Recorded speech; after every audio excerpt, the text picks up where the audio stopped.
All right, check this out. This is Professor Parker. Welcome back to All This Math. See, All This Math, right? And we're doing some Accuplacer math. Accuplacer is like a placement test, you know, for students. I think it's like related to the GED exam. And this is a typical question you might see on the Accuplacer. It says, what is 1,357 over 86 or 1,357 divided by 86? Because again, math language, you got to know the language of math. Math is a language, like real talk. Math is a language, right? This could mean a fraction bar. This could mean a division sign. This could be translated as to the word over, right? Rounded to. You got to know how to round. You got to know how to round. But we're not going to round this. We would round the result we get, or the quotient. Again, I'm hitting you with all this math terminology, all this math vocabulary, right? The quotient is just the answer when you divide a number by another number. That's what a quotient is. Quotient. Quotient. All right. We round the quotient to the nearest integer. Now you need to know what an integer is. A lot of people see this question and be like, round the nearest integer. I don't know what an integer is. If you don't know what an integer is, this problem is going to be difficult. If you know what an integer is, it's going to get a lot easier, right? It's going to get a lot easier. An integer is just a number that don't have no decimals or fractions in it. That's all an integer is. So like 5 is an integer, but 5.6 is not an integer. 3 is an integer, but 3/4 is not an integer because that's a fraction. Fractions and decimals cannot be integers. So even if you have like 1 3/4, that's not an integer because it's got a fraction in it. So that's like a quick and dirty way to, like, you know what I'm saying, like describe an integer. An integer has to be a whole number. It could be positive or negative. And also the number 0 is in the family of integers. So 0, 1, 2, 3, 4, 5, 6, 7, 8, 9, on and on and on and on, up to like millions, billions, trillions, whatever. The negatives, -1, -2, -3, -4, -5, up to -100, -1,000, -10,000, -1,000,000, -55 billion, whatever, right? But no fractions, no decimals. If you see fractions or decimals, it's not an integer. All right, that's how I remember it. If you see fractions or decimals, it's not an integer. All right, so this is not an integer right now because it's a fraction. But if I divide it, let me grab my calculator. I should have my calculator. I'll be right back. Hold up.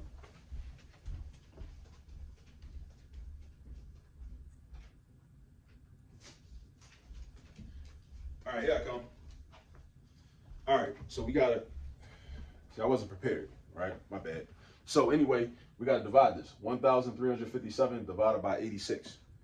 All right, so you throw this in your trusty calculator. I just got a little TI-30, you know, something light. You know what I'm saying? 1,357 divided by 86 is equal to 15.77906,977. Now, I don't need all them decimals. I don't need all that. All I need is like a couple of them, right? So, hold up. Let me see something. I'm going to do like this, right? So this divided by this would be my dividend. This would be my divisor. So 1,357 divided by 86 gives me 15.7790. I'm going to just write all the digits. It's all good. 6977. Now, the nearest integer is another way of saying, again, math language. It's another way of saying round to the nearest whole number. Because again, I told you, integers don't have no decimals in them. They don't have no fractions in them neither, right? So if I'm rounding to the nearest integer, I'm really rounding to the nearest whole number. So it's a code language. It's a code, right? Just like when you text somebody and you send an emoji. The person that received your text message, they got to know what that emoji means in order to be able to understand what you're trying to communicate to them. So in order to understand this question, you have to know that the nearest integer means that you're being asked to round to the nearest whole number, right? So where's the nearest whole number? The ones place. What digit is in the ones place? The 5, right? So the digit to the right, immediately to the right, is going to determine what this 5 is going to do. Is this 5 going to stay a 5, or is it going to turn up and turn into a 6? If it's 5 or above, this digit right here, if it's 5 or above, you get that 5 a shove, push him up. If it's 4 or below, you let that 5 go. You keep it a 5, right? Which means you round down. This is 5 or above, because this is more than 7 is more than 5. So 5, 6, 7, 8, or 9 is going to make this 5 turn into a 6. So we round. I do the squiggly lines because that means approximately. So this 15.77906,977 is going to turn into 16. So that would be the answer. That's the nearest integer. This rounded to the nearest integer. So first you got to know a few things in order to be successful at a problem like this. You got to know. And first, let me say this too. Don't let these problems knock you off your square. Don't let these problems, because a lot of times with these tests and these test questions and the people that make these test questions, they try to intimidate. They try to intimidate you. My bad. Yeah, intimidate. That's the word. They trying to intimidate you. Don't let them intimidate you, right? But in order for you not to be intimidated, you got to learn the language of math, right? So first you got to know, all right, I know I got to divide this number by this number.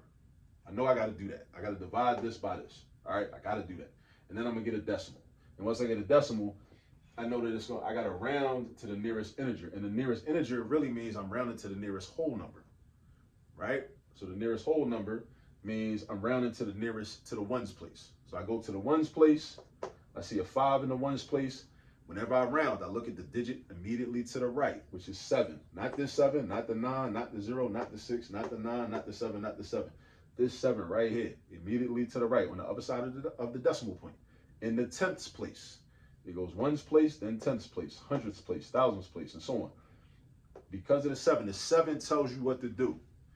Because the 7 is 5 or bigger, that means that 5 is going to go up and turn into a 6, which gives you 16. If this 7 had been a 0, a 1, a 2, a 3, or a 4, you would have left that 5 alone and it still would have been a 5. Oh, and another thing, when you round, you drop off all the numbers, right? Because the purpose of rounding is to make the number shorter. So you're not going to do 16 and then still write 0.77906977. No, that would be crazy, right? Because again, the purpose of rounding is to make the number shorter. So if the number is still as long, you have defeated the purpose. All right. So that's just something light for the Accuplacer math, but you got to practice problems like this. All right. So find some more examples like this. Practice them, and I'll see y'all on the next video. Peace.